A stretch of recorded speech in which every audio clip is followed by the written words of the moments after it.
ښځې په خاوند باندې غټ غټ حقوق، څنګه چې د سړي په ښځه باندې حقوقي، دغه رنګې زمونږ د تور سرو زنانو هم په مونږ باندې ډېر غټ غټ حقوق، لیکن ما تاسو ته پته نشته چې کم هم حقوق.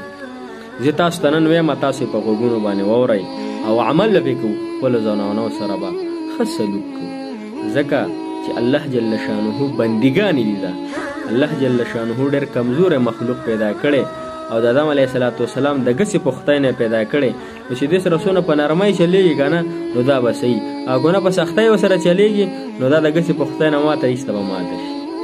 نه به سختي ډېره کوو، نه به ناروي ډېره کوو، درمیان کې به دې سره اوسېږو. نو دغه باره کې راځي چې د ښځې هم په خپل خاوند باندې حقوق دي.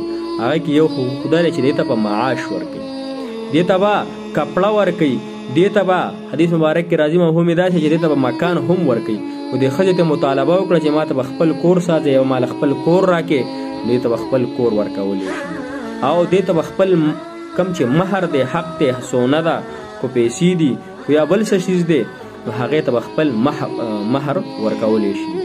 او دغه رنګې د هغې د بچیو به ښه تربیت کې، د هغې د خېټې او د هغې چې څونه ضرورت دي هغه به ته پوره کړې عزتمند مسلمانانو، او په هغې به ښکلې زندګي تېرې.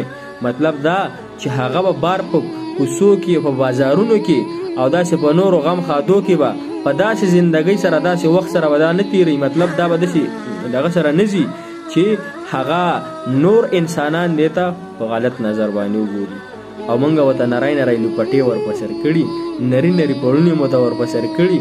عزتمندو مسلمانانو حدیث مبارک کې راځي د یو زنانه په سر باندې به 4 کسان جهنم ته لار دي. زنانه ته به حکم وکړی شي چې زه ته جهنم ته. زنانه به یا الله پاکه دې خاوند خو به مونځونه کول، الله دې خاوند خو به روزې نیولې، دا هو په تبلیغ کې ګرځېدو، لیکن په ما باندې چې ته پرده نه ده کړې، په ما باندې چې ته پیړه لوپټه نه ده په سر کړې.